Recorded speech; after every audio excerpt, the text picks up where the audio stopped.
Hey. Let me check my audio.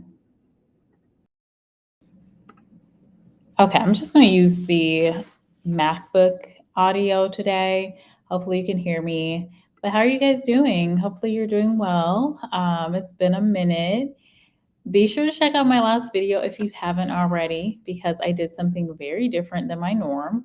But tonight we're going to talk about plaçage, and I believe this is our last conversation. I'm going to keep it pretty short, but I wanted to share this article with you guys that I found, and it's related to the wealth that these mixed people of color were able to attain. And I think it's something good to think about because of some of the things that are happening, especially in the Black community, for the good and maybe for the bad. But let's talk about this article. Let me pull it up.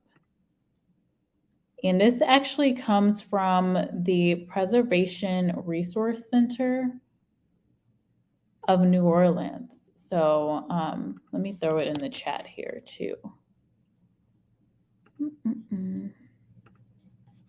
Okay, so this is the article link in case you want to check it out. I did not add it to the about section like I normally do. I'll just throw it in the about section afterwards. Hey Teddy, how are you? Welcome. Nice to see you.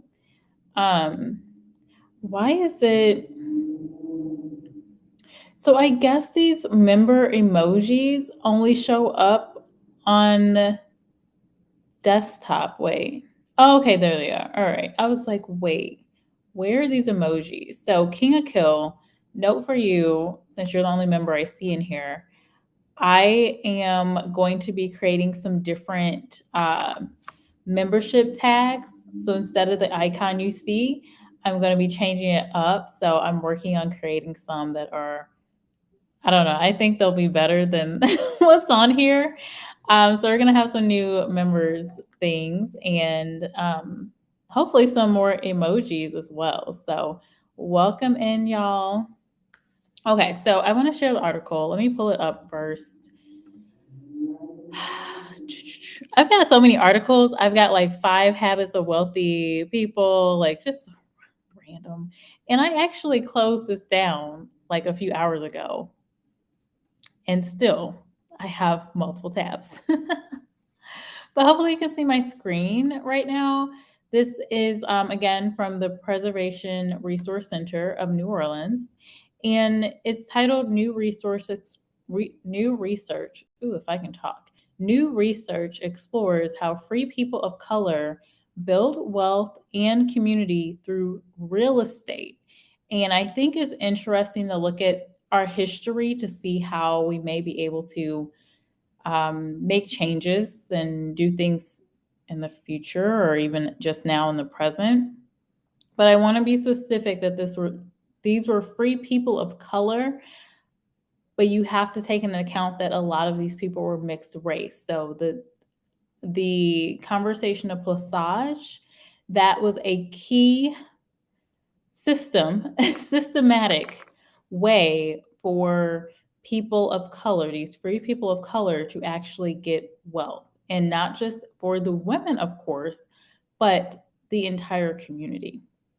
So this article actually explores some of that. They do include a little bit of plaçage, but they're saying that there are 3 key ways that free people of color, or gens de couleur libres, were able to attain wealth during this time. And this was, of course, during the time where New Orleans and Louisiana was under French and Spanish rule before the purchase of Louisiana, when everything changed, right? Hey, I am Reunion. Welcome. Nice to see you here. Sorry I didn't see you earlier. My bad.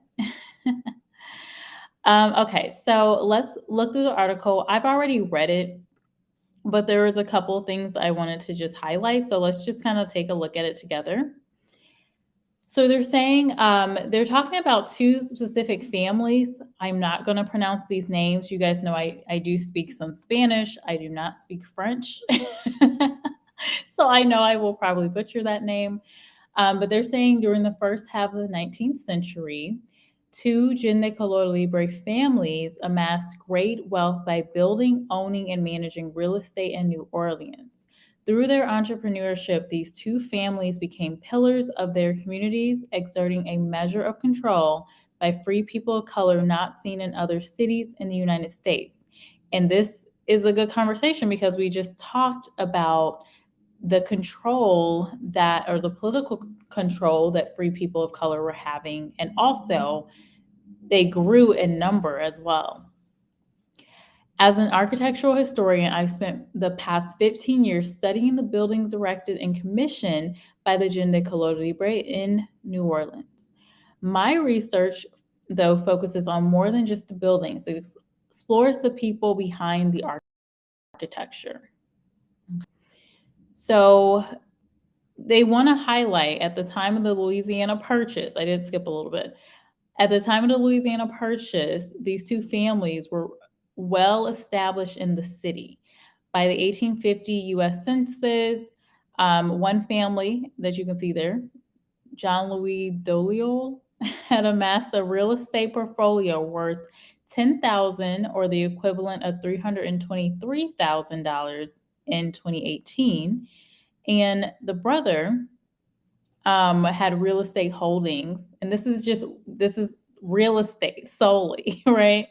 Real estate holdings that were valued at 12,000, or more closer to today's money, $387,701 today's money. So the last family were even wealthier. So the second one was wealthier. Bernard Solier property was valued at 20,000, almost 650,000 today. So that's a real estate fortune, right? So they go into how did the families gain wealth? These are the families. Again, mixed race, people of color. This is what they look like. And my opinion, when I look at photos like these, even in my own family, seeing a few photos, I'm like, they look closer to white than black to me.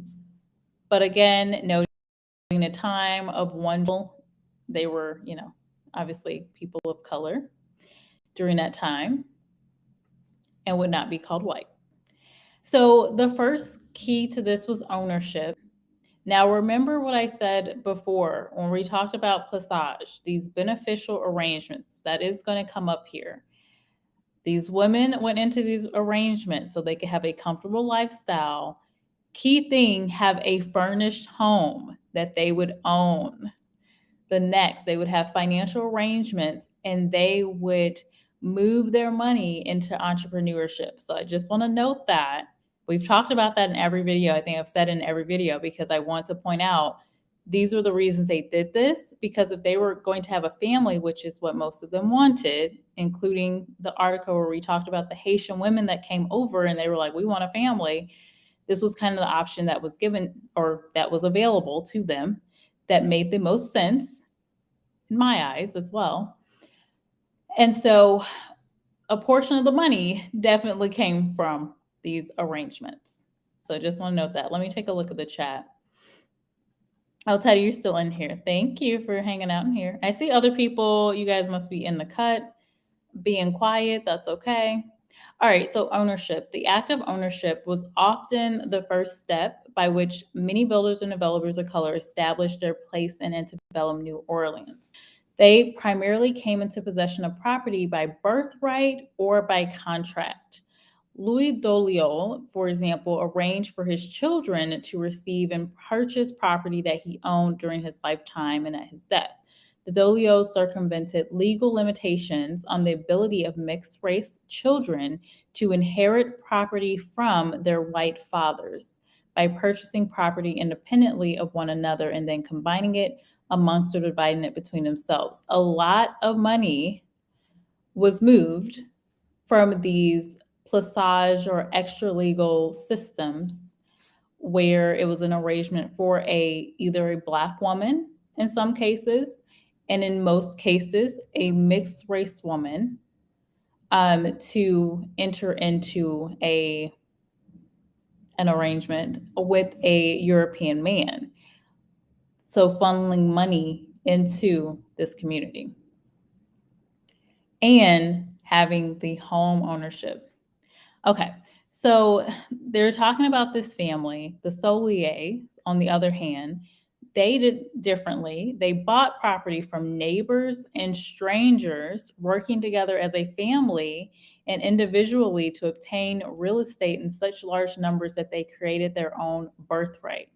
That is key because I think that can really be used today, especially if like our communities, if we're more tied into working with our families and actually figuring out ways that we can partner with them and own property together, I think that's really powerful. However, kind of a hang up. There's gender wars going on right now. There are broken families. There are obviously in any family, there's people that they're just not going to be good people to do business with. So a lot of challenges with that, of course. But the one key, the next one was engagement. So they're going to talk about we're going to talk about this. So, the Creole architecture of New Orleans is one of the most significant character defining features and is greatly shaped by the Jeune de Couleur Libre. And they're talking about these families, again, for example. So, they perfected this Creole cottage that he's talking about. But they do point out that, okay, so they made these different modifications to the architecture, and they responded to the needs of for increased housing in diverse and changing urban environments. I thought that was interesting because what do we see a lot in most cities? The gentrification.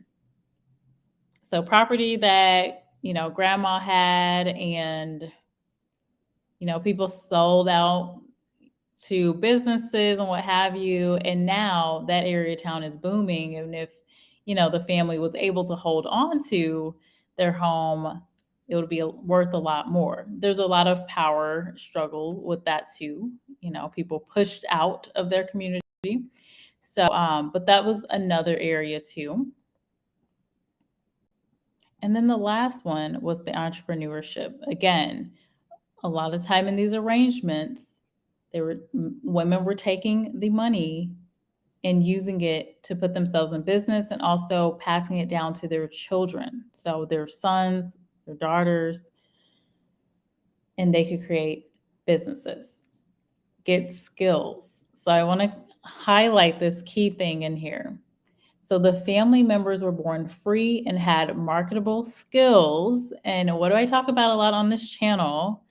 I talk about the skills. Like, you have to have not just any skill, like, juggling. I could be like, oh, I can juggle. But if it's not marketable and people don't really care about juggling, they don't need jugglers, that's not really going to work in my favor and won't really help anyone build wealth.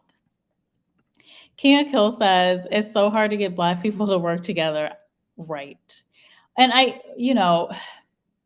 there's so many challenges that come with poverty. It's kind of this endless cycle. However, when I was reading this, I was like, okay, this literally is like the blueprint that could help us as a people. But the family, given that family is broken in many ways, not every family, of course, but a lot of broken families, that's what makes it really tough if you can't even trust most of the people, not saying everyone in the family. No one has a family where, everything's just honky-dory, everyone's great, we can trust everybody. No. No, I don't think many families are 100% like that. However, we should be able to generally work together, maybe have a family business, etc., and drive, building wealth through that. But if you have broken families and you can't even trust the people in your family that look like you, how are you going to trust other people that look like you outside of your family? You know what I mean? King of Kill. That's really tough. Anyway, probably a conversation for another day. So I want to read through this part. So the family members were born free, had marketable skills as builders and developers, and gained reputations in the white Creole and Anglo communities via their familial associations and clientele. Now, that's the other key. And I wish I had taken a clip from that movie that we have been talking about, Feast of All Saints. But there was the family ties that were pretty deep between even the, women of color and the children and these white families. Even there's a part in the movie where something happens to this white man's daughter, and his nephew avenges her. His obviously white nephew actually avenges her because of that. And unfortunately, the brother wanted to, but he was a free person of color. He was of color, and so everyone knew that that wasn't really the way to go. And also, her boyfriend at the time wanted to do something, but again, he was a person of color, and so that was not ideal for that to happen. Okay, going back to this. These were the traits that allows them to acquire wealth and financial security. So the network, having a network, the familial associations and clientele, and having these marketable skills. Their privileges as free men affected their professional lives, allowing them to own real estate, enter into business contracts, lease and rent property, and trade on the open market. So that's me. I just think of stock market, right? Stock market, real estate, tying those two together to build wealth. Examining the activities of, I do wonder what they were trading though. Just gonna put that out there. Examining the activities of Gen Color Libre property owners, builders, developers, and speculators, I have drawn the following conclusions. So these were the keys that they brought out. Property ownership. The Gen Color Libre primarily owned properties in the so-called Creole suburbs, but their presence in other parts of the cities was more pronounced than has been highlighted. So not just in their own suburbs, they own property throughout New Orleans. The Gen Color Libre selection of properties was deliberate and based on as much as personal choice and economic opportunity as racial and geographic divisions, which we didn't get into with the article where we were talking about how things shifted when the Americans came into this position. But maybe I'll bring up one more chat and we can talk about that. And then they talk about, while the Gen Color Libre primarily built vernacular forms of architecture derived from colonial creolization or a mixture of various types, by no means were their works static or purely repetitive. Free builders of color perfected Creole forms based on numerous variables. So they had a specific architecture down. They were the ones to go to if you wanted this look, if you wanted these features, if you wanted like a Greek revival style, which they're noting out here, you knew who to go to. So it was a very niche skill set that they had. So what happens when you have a niche skill set? You can raise your prices. Not saying they did that, but I imagine they did. And then the builder's work was primarily residential, due in large part to limitations imposed by race and training, but personal preference and financial considerations of the risk and costs involved in building monumental architecture were also factors. So those are some things that they highlight. Again, entrepreneurship, engagement, and ownership were the keys to a lot of the Gen Color Libre, or the free people of color in New Orleans, and how they were able to gain wealth. Because as we talk about, these people, their wealth and their population really grew before the Americans came in and purchased Louisiana and changed up everything. And pretty much, I mean, it seemed to tear down much of what these people had built. So there you have it. I hope you enjoyed this. Let me take this away for a second. Again, something else that I thought about, let me hold this picture up. Something else I thought about was like, if you look at these folks and you're looking at me, obviously a Black woman. What's interesting, and a thought that I have, and I think it's a question that Black people should consider, is where do Black people fit in? Because yes, mixed race people had amassed this fortune, but what about the Black people of color? Not mixed race, not ambiguous, Black people of color. That's what I've yet to be able to find, that Black people had wealth during this time. Been able to find more mixed race people. And so what does that mean for today? Because clearly as a mixed race group, these children, they were getting inheritance from their white fathers. That is a key note in there. The women were getting certain things. They were getting money and homes. However, what were the fully Black people doing is my question. And then how does that relate to today? Where do the Black people fall in? Now, we talked about before the blanqueamento. I'm saying this wrong. I know it's a Portuguese word, how it's spelled. Blanqueamento. I'm probably not pronouncing that right, how it's supposed to be. But in Brazil, how their scenario was, and how it's almost as if the Black is more of a minority now, so even bigger minority.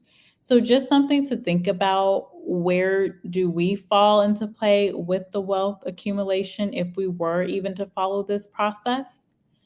Because there's definitely a difference between this and that.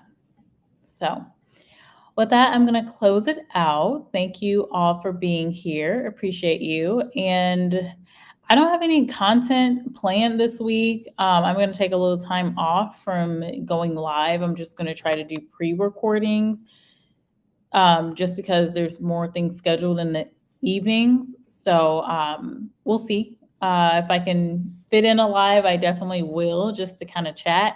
But look out for some pre-recordings. Definitely, before I go, be sure to check out this upload. And I will see you all next time. I'm sorry, King Kill. You said it seems like more like a plot to destroy us. See, that is a question that I was having. That is a question I was having, because I'm looking at, okay, the plaçage scenario. The thing that people have to keep in mind is, where do real, like, and I hate to say real Black people, but obviously I'm a Black woman with this lady to the, I don't know if you can, if she's to the left of me or to the right for me on your screen, but where would she fit in if you were just to see her walking down the street? And so what happens to the actual Black community? Does that become the new Black person? Is that the goal? Or do we fall into, these mixed race people are able to amass wealth, but yet still the Black community stands where it's at today, even with trying to, attempt to take on some of these actions that we talked about. So anyway, maybe we can talk about that one in another video too, King of Kill. But those are some of the questions that I have as I read these articles and as I learn about history, and as I kind of look at today and the imbalance that we have as people and between different genders. Like, obviously there's gender wars and we didn't even start it. started with mainstream, the feminists against the men. Like even yesterday, there's a woman that I know. She is not Black, and she is not for the white men at all. She's like, none of that. And I'm just like, what? I'm just like, what?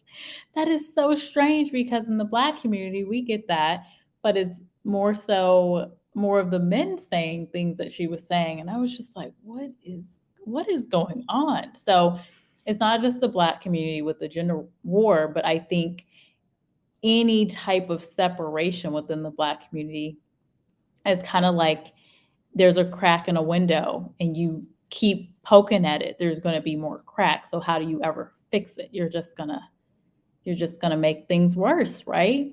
Versus if there's a window sealed, no cracks, and you start nicking at it, it can probably hold up pretty well. There were no cracks in it before, or maybe there weren't many cracks in it before. Hopefully you get my analogy. But I'm going to read your last comment, King of Kill. And thank you, I Am Reunion. I'm glad you enjoyed it. Let's see. Imagine the psychological effects of generations of dark-skinned Black people seeing light-skinned Blacks thrive and then separate. Exactly. Exactly. And yet, at the same time, you have someone like a Tandy Newton saying, you know, I might as well talk about that here. A handful of folks, no one's going to see this, hopefully. But I'm going to be honest, because I know King and Kill, we were talking about the Tandy Newton scenario. Mixed race woman who wants to justify her taking on a Black woman role, not mixed race woman, not something that was made for a mixed race woman, not a white woman's role, but a Black woman's role. And therefore saying that actually my mom's Black, and, Black women were the only ones that, I had such a problem with and, prejudice towards. I'm like, oh, so you didn't have any race, you never had any racism issues before? Okay. But it's like, if you were going to the white community and saying, hey, I'm going to take all of the white parts. I know I'm not white, but I want all of these roles. Yes, my dad's white, give them to me. They're probably going to have a problem. So that is definitely some of the things I think about.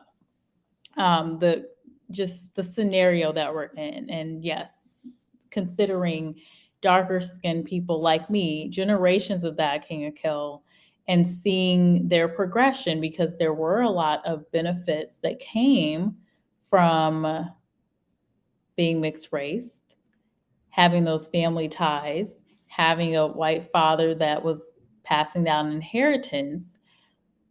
But I think for me, like, let's say I was a young girl during that time, I would look at that and say, oh, I need to go into this plaçage arrangement.